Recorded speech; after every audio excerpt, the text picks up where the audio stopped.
1. The recent TXT's Yeonjun hate is so unjustified. Just to give you some context, TXT's Yeonjun recently did a cover of Taemin's song Guilty. This got a lot of fans riled up because Taemin himself hasn't had the chance to perform his own song at award shows. It's totally understandable that fans are upset about this, me included. But let's not forget that Yeonjun shouldn't be the one taking all the blame. The members of TXT have been covering SHINee songs since they started out, so this isn't some sudden attempt by HYBE to steal Taemin's work. Like seriously, these stands sounds ridiculous. More and more people have been spreading fake news about Taemin not being credited for a post shared by the official TXT account, and to make matters worse, some people are even accusing HYBE of stealing just because Yeonjun sang the song during the performance, which is basically what a cover means, like make it make sense. It's really unfair that Taemin didn't get to perform, but we should remember that Yeonjun might not be the one to blame for this. Y'all should direct your anger against SM instead. I get why Shawols are frustrated about Taemin not performing his own song, but I don't understand why all the Shawols I've come across have been constantly criticizing Yeonjun and even bashing Kiss of Life. Shouldn't the main focus be on SM, the agency that probably denied Taemin the chance to perform, instead of targeting idols who did Taemin proud with their covers? It's worth mentioning that TXT has always shown their admiration for SHINee, so it's confusing to see them getting this unwarranted hostility. It's misplaced and unfair. No matter what people think of this cover, I personally feel like the backlash was too much. Taemin even praised Yeonjun's cover, so why are people still coming after him? 2. ITZY's comeback is underperforming. If you check out their views, streams, sales, and the overall buzz around their comeback with the Born to Be mini album, it's not getting much attention, even with all the intense promotions and the several music videos they dropped. I won't say they're flopping because that's impossible, but the comeback is definitely falling short, and I think having multiple pre-releases were a major factor in this. I mean, releasing 7 music videos isn't gonna build any hype.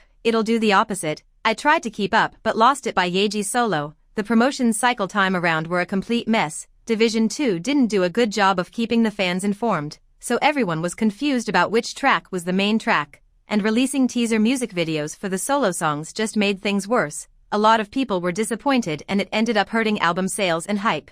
Some fans even thought the solos were only a minute long because there was no clear communication about it, and to top it off, the music videos themselves were not impressive and obviously low budget, which just made the fans even more unhappy. The whole comeback rollout was a total train wreck from beginning to start. There was a lack of proper build-up, and their casual following is decreasing. A strong fandom will make sure the comeback doesn't flop, but it's just as crucial to consider the more laid-back casual listeners, because most of the engagement come from casual viewers, so it's really important for the group to get people excited and hyped about their content. But the thing is, ITZY are having a hard time doing that, even though they've put out 7 music videos. The problem is that people who aren't midsies just don't care. ITZY's recent underperformance isn't just a one-time thing, but part of a bigger trend seen in other popular groups. This makes me think there might be some issues in the industry. It wouldn't be surprising if TWICE and NMIXX also struggle with their upcoming comebacks. Since TWICE has been around for a while, it's normal for them to maybe slow down in their 9th year,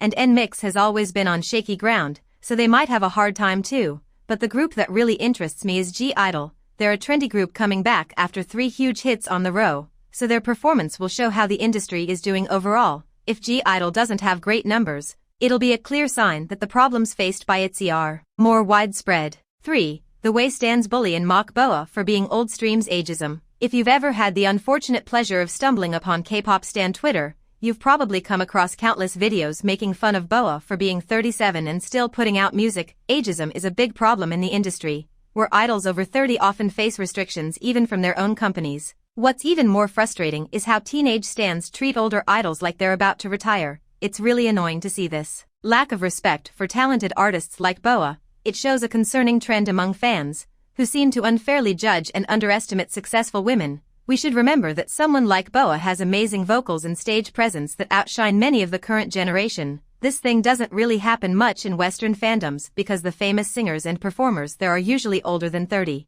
It's not really a surprise though, since these artists have been around for a long time and have proven themselves to be really talented. But things work differently in the K-pop industry. It's like a never-ending cycle of new groups debuting, only to break up after about 7 years and then make room for the next group. How a community treats idols who are less protected really says a lot about its values and who they are as a whole. The Twitter fanbase of BoA is pretty small and not really active, You can tell because people are more likely to make fun of her without anyone really standing up or arguing against it. The more people feel comfortable criticizing an idol, the quicker they are to jump in and attack. And when they see others doing the same, they think it's totally okay. Boa literally paved the way for K-pop in Japan. She's the Madonna of K-pop. Stay mad. 4. Rise's TikTok is not run by the members. I don't want to sound like some conspiracy nut, but it's kinda interesting how people talk about those Rise TikTok comments and fan interactions like it's just Anton speaking his mind freely. But come on, SM is a company. They wouldn't just let a newbie idol run wild on social media, right? It's more likely that they've got someone on their marketing team who's good with English and memes,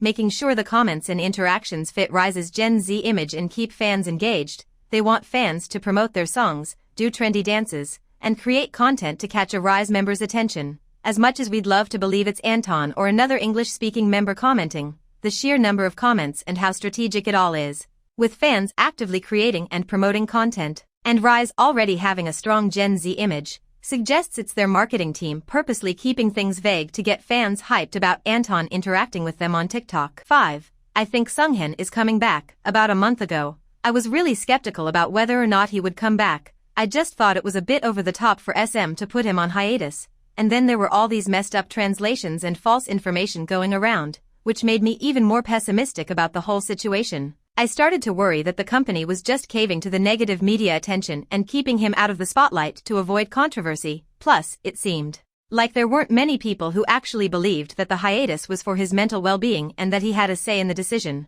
So yeah, there were tons of negative stands that totally missed that important part of the official announcement, but ever since he left, there have been so many hints and subtle signs suggesting that he might come back. It really pisses off the OT7 fans to think that he's no longer part of the group. They would definitely speak up about it. It's been a wild ride watching him intentionally being excluded from things, but what makes me feel better is that I have complete faith in the other members and the people in charge. They've been dropping hints and putting on performances that give off the vibe that he'll eventually return. Seeing all of these signs, I've made the decision to believe Sunghan will eventually come back. Maybe it's just the clown and Lu speaking, but let's hope for the best. 6. NMIX's acapella highlight medleys are so refreshing. NMIX has dropped another acapella highlight medley for their upcoming mini-album, and it was perfection. I'm seriously impressed with how much better everyone in NMIX has gotten at singing. It's really obvious when you compare their live performances now to ones they did 2 years ago.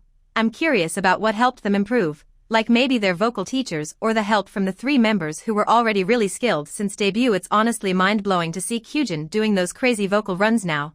All of them are aware of their own strengths, their musicality is amazing, and the vocal runs are like heaven. And this concludes my video. Thanks for watching. Please subscribe, like, ring the bell, and let me know your thoughts in the comments down below. See you guys tomorrow. Bye.